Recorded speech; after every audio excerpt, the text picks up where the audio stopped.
ED के लगातार सम्मन के बाद मुख्यमंत्री हेमंत सोरेन हाई कोर्ट गए और याचिका दाखिल की कि जो पीड़क कार्रवाई है उनसे उन्हें राहत मिले। और इस मामले की आज हाई कोर्ट में सुनवाई हुई है। सुनवाई में दोनों पक्षों की ओर से क्या दलीलें रखी गई हैं, समझने और जानने की हम कोशिश करेंगे। हमारे साथ सहयोगी करिश्मा जुड़ी हुई हैं। करिश्मा, काफी हाई प्रोफाइल मामला और काफी सुर्खियों में भी रहा। लगातार ईडी सम्मन पर सम्मन दे रही थी मुख्यमंत्री को और आज उस सम्मन मामले पर सुनवाई हुई है। आज की तारीख मिली थी मुख्यमंत्री को। वरीय अधिवक्ता भी इसमें सुनवाई करने वर्चुअल मोड में शामिल हुए हैं। किस तरह से पक्ष रखे गए, क्या क्या बातें रखी गई?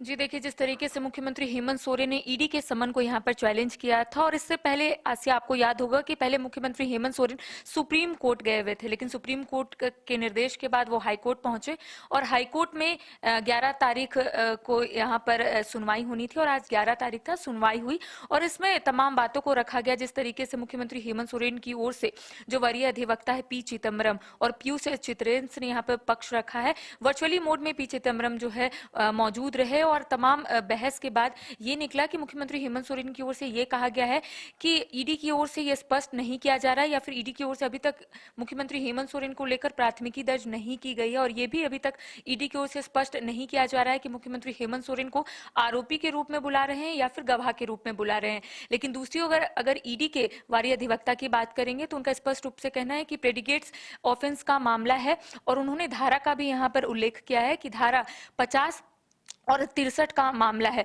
तो कह सकते हैं कि अब जो अगली सुनवाई है वो 13 अक्टूबर को मुकम्मल की गई है। तो कह सकते हैं कि आज जिस तरीके से बहस की गई उसमें मुख्यमंत्री हेमंत सोरेन की ओर से तमाम पक्ष रखे गए कि आखिर ईडी की ओर से किस तरीके से दुरुपयोग किया जा रहा है, किस तरीके से मुख्यमंत्री हेमंत सोरेन को लगातार समन जारी किया जा रहा है। अगर मुख्यमंत्री हेमंत सोरेन आरोपी है तो ईडी की ओर से यहाँ पर FIR दर्ज कराया जा सकता था, लेकिन ईडी की ओर से फिलहाल ये सब कोई भी काम नहीं किया गया है। तो लेकिन ईडी की ओर से ये जो वरीय अधिवक्ता उन्होंने स्पष्ट रूप से ये कह दिया आसिया कि प्रेडिकेट्स ऑफेंस का मामला है। तो कह सकते हैं अब 13 अक्टूबर को जब दूसरी सुनवाई होगी तो तमाम चीजें जो है जरूर स्पष्ट हो जाएगी। तब अब ये मान के चलें करिश्मा कि 13 अक्टूबर को ही ये साफ हो पाएगा कि मुख्यमंत्री को राहत मिलती है या नहीं, क्योंकि जो मुख्यमंत्री की तरफ से पक्ष रखा गया है कि क्या मुख्यमंत्री को आरोपी के तौर पे बुलाया जा रहा है या गवाह के तौर पर, ये स्पष्ट नहीं कर रही है ईडी और ये एक बड़ा मुद्दा इनके फेवर में बन सकता है। जी देखिए, इससे पहले अगर आसिया हम लोग बात करेंगे तो जब मुख्यमंत्री हेमंत सोरेन को ईडी की ओर से लगातार समन जारी किया जा रहा था उस वक्त भी कई जो सत्ता पक्ष के विधायक मंत्री है सिर्फ यही बोलते हुए नजर आ रहे थे कि पहले ईडी जो है यहाँ पर स्पष्ट करे कि आखिर मुख्यमंत्री हेमंत सोरेन को किस वजह से बुलाया जा रहा है। सभी को पता था जमीन घोटाले मामले में ईडी की ओर से लगातार समन जारी किया जा रहा था, लेकिन उस वक्त भी ये मामला उठा था कि मुख्यमंत्री हेमंत सोरेन को आरोपी के रूप में बुलाया जा रहा है या गवाह के रूप में। और आज जब बहस हुई तो वरीय अधिवक्ता पी चिदम्बरम के साथ साथ जो पीयूष चित्रेंस है उन्होंने भी यहाँ पर स्पष्ट रूप से बहस के दौरान कहा है कि ईडी की ओर से अभी तक स्पष्ट नहीं किया जा रहा है कि मुख्यमंत्री हेमंत सोरेन को आरोपी के रूप में बुलाया जा रहा है या फिर गवाह के रूप में बुलाया जा रहा है। तो आज तमाम बहस के बाद यही निष्कर्ष निकला है कि 13 अक्टूबर को जब दूसरा सुनवाई होगा तो तमाम चीजें स्पष्ट हो जाएगी। लेकिन ये जरूर कह सकते हैं आसिया कि जिस तरीके से मुख्यमंत्री हेमंत सोरेन को लगातार ईडी की ओर से समन जारी किया जा रहा था और मुख्यमंत्री हेमंत सोरेन की ओर से ये कहा जा रहा था कि फिलहाल वो हाईकोर्ट के शरण में है तो उन्हें समन जारी ना किया जाए, लेकिन उसके बाद भी 5वां समन जब मुख्यमंत्री हेमंत सोरेन को आता है तब वो हाईकोर्ट के शरण में जा चुके थे। उससे पहले सुप्रीम कोर्ट गए हुए थे। सुप्रीम कोर्ट की ओर से जब आदेश जारी हुआ कि पहले वो हाईकोर्ट जाए, उसके बाद अगर वहां से कुछ नहीं होता तब वो सुप्रीम कोर्ट आए। तो अब हाईकोर्ट में 11 तारीख का सब लोग इंतजार कर रहे थे कि सुनवाई में क्या कुछ निकलकर सामने आता है। आज बहस के दौरान तमाम चीजें जो है वो सामने आई है, लेकिन अब 13 अक्टूबर को मुख्यमंत्री हेमंत सोरेन को यहाँ पर राहत मिलता है या फिर तमाम चीजें जो है वो अब ईडी के पास जाता है, ये चीजें जो है अब कहने के लिए बहुत जल्दबाजी हो जाएगी आसिया। लेकिन 13 अक्टूबर को क्या कुछ होता है उसका इंतजार हमें और सभी लोगों को जरूर है।